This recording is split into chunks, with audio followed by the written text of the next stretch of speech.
SIR पर कांग्रेस के पूर्व मंत्री सज्जन सिंह वर्मा का बयान सामने आया और उन्होंने कहा कि ये चुनाव आयोग और बीजेपी का षड्यंत्र है जिसमें दलित आदिवासी के नाम काटने की तैयारी है। वर्मा ने कहा, हम निगरानी कर और मजबूती के साथ खड़े हैं। चुनाव आयोग को नोटिस देंगे, बिना तैयारी एसआईए क्यों कर रहे हैं? बीएलओ को फॉर्म ही नहीं दिया गया, ये प्रोपेगेंडा है चुनाव आयोग और बीजेपी का। पिछले चुनाव की वोटर लिस्ट देख लीजिए, साजिश समझ आ जाएगी। मजदूर वर्ग, अल्पसंख्यक वर्ग के साथ घिनौना षड्यंत्र है ये, जिसमें बीजेपी की तैयारी है नाम कटवाने की। कर लें और बैठक। हमारे लगभग 125 विधानसभा के बीएलए कंप्लीट हो गए हैं। आज शाम तक और लगभग 200 हो जाएंगे, कल 230 पूरे हो जाएंगे। हर विधानसभा में हमारे बीएलए नियुक्त हो जाएंगे। बात मैं भारतीय जनता पार्टी की करना चाहता हूं, नरेंद्र मोदी से लेकर मोहन यादव तक। एसआईआर आज से लागू हुआ, बीएलओ की ड्यूटी लग गई। चुनाव आयोग की घोषणा में आज का दिन जो शुरुआत का है, उसमें बीएलओ बूथ पे जाएंगे, घर घर जाएंगे और जो मतदाताओं के फॉर्म हैं वो बांटेंगे। आप पता लगा लीजिए, मैं समझता हूँ कि कम से कम 70% जगह बीएलओ पहुँचे भी नहीं हैं और जहाँ पहुँचे हैं वहाँ पे फॉर्म उनको दिए ही नहीं गए हैं। जो मतदाताओं के फॉर्म, जैसे एक घर में 3 वोट हैं तो फ़ोटो लगा हुआ वो फॉर्म उनको उस घर में देना है। फॉर्म अभी किसी बीएलओ के पास है ही नहीं। अपूर्ण तैयारी के साथ जल्दबाजी में एसआईआर की बात करना, मेरा सीधा आरोप चुनाव आयोग पे है, भारतीय जनता पार्टी की सरकार पे है कि एसआईआर सिर्फ आप उन गरीबों के वोट कम करने के लिए आपने लागू किया है। वो लोग जो दाड़ की मजदूरी पे चले जाते हैं, जो लोग कांग्रेस को वोट करते हैं, उस वर्ग के वोट, चाहे अल्पसंख्यक हों, अनुसूचित जाति जनजाति के लोग हैं, वो मजदूर वर्ग जो खेतों में काम करता है, उनके वोटों को कम करने के लिए एसआईआर लागू किया है, बिना पूरी तैयारी के। मेरा आरोप है चुनाव आयोग पे कि बिना पूरी तैयारी के आपने बीजेपी के इशारे पे ये एसआईआर लागू करने का निर्णय लिया है। तो मैं समझता हूँ कि हमारी तैयारी है, भले वो किसी भी अपवित्र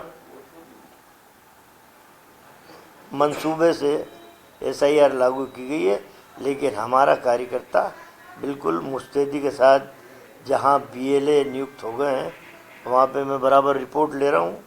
वहाँ पे कई जगह से रिपोर्ट आ रही है कि बीएलओ नहीं पहुँचे सरकारी, और जहाँ बीएलओ पहुँचे हैं वहाँ पे वो मतदाता के फॉर्म लेके नहीं पहुँचे। अभी किसी को भी मतदाता फॉर्म मिले ही नहीं। वोट काटे जा सकते हैं। हाँ, सही बोला ओम सिंगार ने, गलत थोड़ा बोला। ये पुराने, मैं समझता हूँ कि ये अनुभव है, और चुनाव आयोग जिस ढंग से काम कर रहा है, बिहार का परिदृश्य आपके और हमारे पूरे देश के सामने है कि इतनी आपत्ति लेने के बाद भी सही प्रश्नों का जवाब नहीं दे पाए और मनमाने ढंग से मतदाता सूची बनाई, उसी पे चुनाव हो रहा है। तो हम सबके सामने हैं। मोहन भागवत कह रहे हैं कि संतों की रक्षा के लिए हम डंडा लेकर खड़े हैं। बहुत बढ़िया, नहीं बहुत बढ़िया, मोहन भागवत जी बढ़िया काम कर रहे हैं। कभी बोलते हैं कि मैं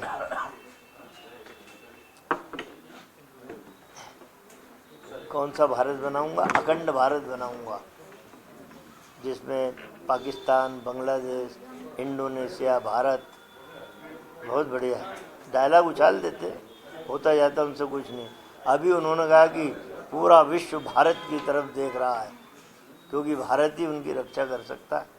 ये तो क्या है, भाषा का मनोविज्ञान जानते हैं मोहन भागवत जी। डायलॉग, जब भी कोई शिविर होगा 1-2 डायलॉग उछाल के चल देते हैं।